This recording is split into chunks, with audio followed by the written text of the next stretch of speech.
What if I told you there's a chance that the solution to all of your problems in your life is not about learning more or hustling more or being more productive, but from actually doing less and embracing boredom?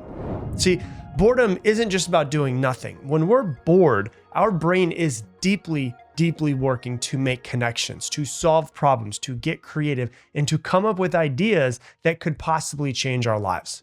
The problem is that we have trained ourselves to be so overstimulated that we avoid boredom, the one thing that we actually need. So today I'm going to break this down for you and show you how to change your life through literally doing nothing. So when we look at the brain, if you've been following me for a while, I say this all the time. Our brains were not meant for this world. Our brains have not changed much over the past 200,000 years, but our environment that we live in as humans has changed drastically. We're not supposed to be inundated with notifications and with emails and with massive to-do lists and with media scrolls. We've been built into a world of overstimulation, and our poor nervous systems are paying the price of it. Our brains and our nervous systems are designed to be in nature, and everything is slow in nature. So if that's the case, why would we want to be bored? If we live in this overstimulated, fast-paced world, why would we want to be bored? We have so much to do. Like, we need to be productive, right? Well, you don't want to avoid boredom. I'm going to tell you that. I'm going to prove to you today why you don't want to avoid boredom. You want to go as deeply into boredom as you possibly can. Do not turn away from it, embrace it, and go deeper into boredom. And the thing about boredom is it actually unlocks parts of your brain neurologically. And this is where it really gets exciting. When you're quote unquote doing nothing, your brain isn't just shutting down. It's not shutting down at all. It's actually firing up something that's called the default mode network. And the default mode network is where self-reflection, long-term planning, and your memory all live. So in other words, it's kind of the place where all of your wisdom is stitched together. So doing nothing gives your brain the perfect environment for the most creative breakthroughs that you can have. Now, when you look at the feeling of being bored, when you sit down and you're like, I'm going to do nothing, or you think that you're going to meditate and you start getting very agitated, boredom itself is a signal. It's a signal that you cannot sit without stimulation. I saw a video of a guy a couple weeks ago. There was an experiment that he did, and he tried to not have his phone for 7 days. And then he went out with his family and they were just vlogging the whole thing. And about 2 hours later, he was gnawing on a water bottle and he was fidgeting. They were out for dinner and there was a paper cloth like in front of him and he was ripping the paper cloth. So many people get so bored and get so fidgety and do stuff like him or gnawing on a water bottle because your brain is addicted to stimulation. You have been overdosing on stimulation, and the silence is your just moment where your brain can start to flush all of that addiction out of your system. When you look at someone who's addicted to a drug, how do you get an addict off of a drug?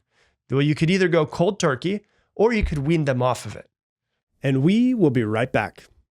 Hey, real quick, if you're someone who's already doing pretty well in life, like you've built a business, you've built a career, you've built everything that looks pretty good on paper, but you know that you are nowhere near your potential, and you've been sitting at the same level for a few years now, you need to be at my live event that I'm hosting called Freedom Live. It's 3 days in Austin, Texas. It is not for people that are just starting out. It is for people who are already running, but they know that they're running at like 60% of their capacity. I'm going to teach you how to operate at your peak performance, 95 to 100% of your potential, so that you can build a true life of freedom. Go to freedomlive2026.com or scan that QR code right there. There's currently a $50 off coupon if you join right now. So once again, go ahead and go right here or go to that QR code right there. And now back to the show. But what you have to do is remove the addiction, not try to continue the addiction or to justify the addiction. Like people like to say, oh, I just can't be bored. I'm the type of person who always has to be doing something, right? That's justifying the addiction. So that restlessness that you feel when you first get quiet, that's withdrawal. That's actual and addictive withdrawal. And so your brain has been conditioned to expect constant novelty. And when you start to pull away from always seeing novel things and watching videos and being stimulated, it really feels uncomfortable to us. But beneath that discomfort, your neural networks in your brain are detoxing and rebalancing. So instead of calling it boredom, what I recommend that you start thinking of it as, start to think of it as relaxation. You're actually training your brain to relax. If you're someone who's very anxious or someone who has depressive tendencies or any of that stuff, when you're bored and you're just allowing yourself to be bored and think of it as relaxing, you're training your brain to relax versus training your brain to be go, go, go like a monkey mind. The silence is actually restorative. And research actually shows that even just 2 minutes of silence, just complete silence, is more calming to your nervous system than listening to relaxing music.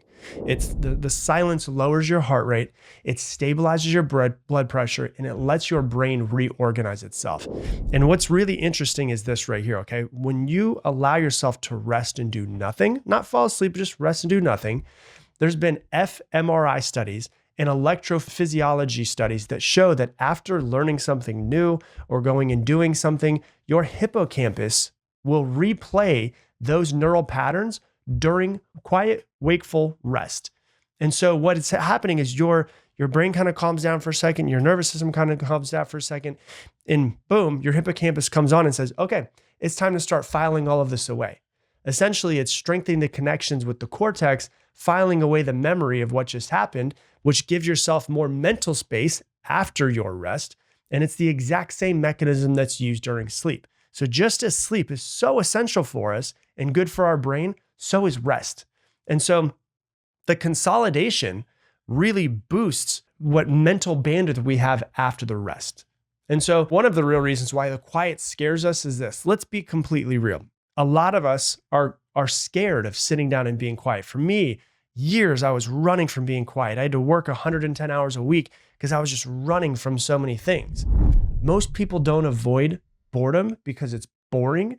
They avoid it because of what surfaces in that space. The stillness that you sit in has a way of pulling up things that you've stuffed away, your grief, your sadness, your things that you haven't allowed yourself to process, the truths that you've ignored in your life, the deep unsatisfaction you have with where you currently are, the hard conversations that you've been afraid to have. In one study, people were given the option to sit in silence for just 15 minutes or give themselves an electric shock and get out of sitting in silence for 15 minutes. And 71% of men and 26% of women chose to shock themselves instead of actually just sitting in silence for a minute. There's a quote that I love that correlates with this, and it says, all of man's problems stem from his inability to sit quietly in a room alone. And so that's how uncomfortable we are with our own selves. But the paradox is those whispers that you're running from, those moments of silence where you start to think about where your life currently is, you start to think about the things in your life that need to change, the stuff that you're running from, that is the exact guidance system that you need to make a change in your life. So your subconscious just finally is like, oh my God, I get a second. It finally has a chance to just speak up because it's not being drowned in all of the noise. And a lot of people are running from that. Now, if you're out there and you're a parent, this is especially true for you and your kids. This is really, really important. So many parents are just trying to keep their children quiet at every moment with screens and activities and new toys and turning on some crazy overstimulating thing on YouTube for them to watch. When you do that, you actually train your child to be more anxious because they can't learn to sit and be bored. They can't learn to sit in silence. And you rob your child of some of the most essential brain building experiences. When they sit quietly, it helps them with their executive functioning. Kids with less structured time and not having to be doing things all of the time actually develop stronger self-directive skills and the better ability to actually set goals and guide themselves. Another thing that boredom is really, really important for children is creativity. When children are bored and they have nothing to do and they have one toy that's sitting out, that's when they get to be able to play freely and they're able to start being more creative with what's going on. And they are able to take this little toy a spoon and turn it into a princess on a rocket ship. And, that creativity is really important for them in childhood and all the neural connections that are being created. But it's also really important for them to have that creativity in childhood so that they can also be a creative adult. And the other thing that's really important for a child is emotional resilience. Boredom teaches children how to tolerate frustration, how to regulate their feelings, and how to find joy in just sitting and not having to do something. And so I want you to really just think about this. If you think about if I'm needing to keep my kid busy all of the time, for whatever reason, because I want to, or because they're bothering me, or because I've got to be productive or something to do, what am I training them to be as an adult? Am I training them to be a child that grows up and turns into an adult that has ADHD, or someone who ends up having overstimulation problems or anxiety problems? And so you don't need to give them the newest toy. What you need to do is protect empty space for them. When they're that like, I'm bored whine, and they're like, I just want to do something to do. That's the moment just before their imagination switches on. And so try to protect that silence and that boredom for your children. Now for you, the thing that's really important about silence is that's where your wisdom actually lives as well. When you allow yourself to sit in silence, as I said, your brain's default mode network switches on. That's the network that gathers all of your past experiences and your memories and starts connecting them to future possibilities. Parts of your brains that have never connected before are starting to connect, and it fuses your past experiences and your future possibilities into something new. Out of quiet comes your wisdom, because you suddenly start to see patterns and lessons in your life that you were just too busy to catch before. And so out of that silence also comes your creativity, because your mind starts connecting dots in new and fresh ways. And out of that quiet comes ideas for you in your life, the type of ideas that can change the entire course of your life. So silence isn't just like empty time. It's a incubator for the breakthroughs that you've been waiting for in your life, the ideas, the creative moments in your life that you've been waiting for. For me personally, I believe that every person has within them all of the answers that they need in their life.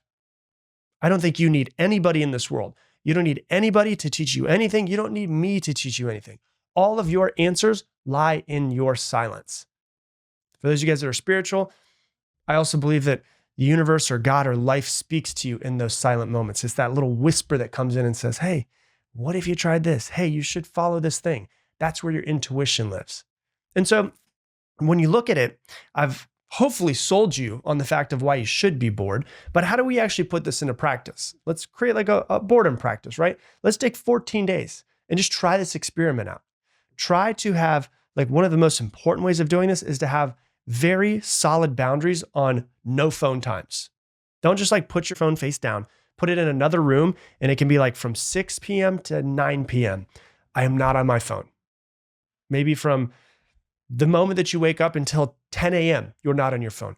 Find your no phone times and be very, very diligent about that. Try to find one day a week where you just don't have your phone at all. Okay, so that's one thing. Have no phone times blocked in your schedule. The second thing is to try to have what I call boredom blocks in your schedule. Try it for twice a day. Start with just 10 minutes.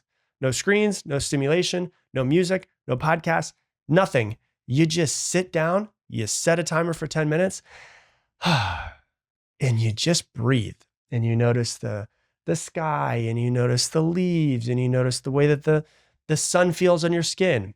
And you just allow your brain just to rest for a second, and you allow your hippocampus to kind of clean up your desk in your brain and just start to file things away. Another thing I would recommend is to try to find moments of micro silence. You know, if you go from one meeting, the meeting ends at 10:55 and you've got another meeting at 11 o'clock, give yourself 2 minutes, 3 minutes. Go run to the bathroom real quick, come back, give yourself 2 minutes, 3 minutes, 5 minutes.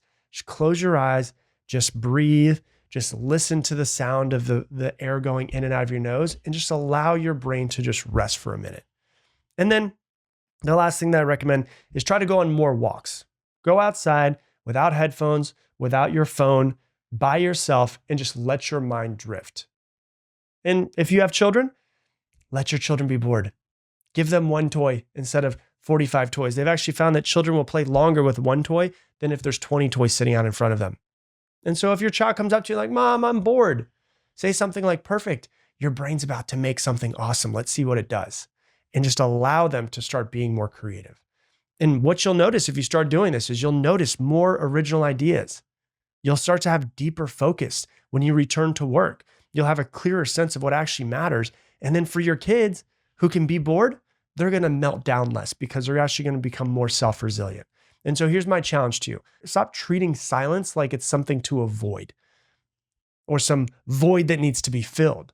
Boredom isn't your enemy. Start treating it like it's this temple where you're just going to go in and you're going to learn about yourself and about life and come up with ideas, because your boredom isn't wasted time. It's the place where your subconscious whispers to you. It's the place where you allow creativity to grow. It's the place where you're able to access the wisest parts of yourself.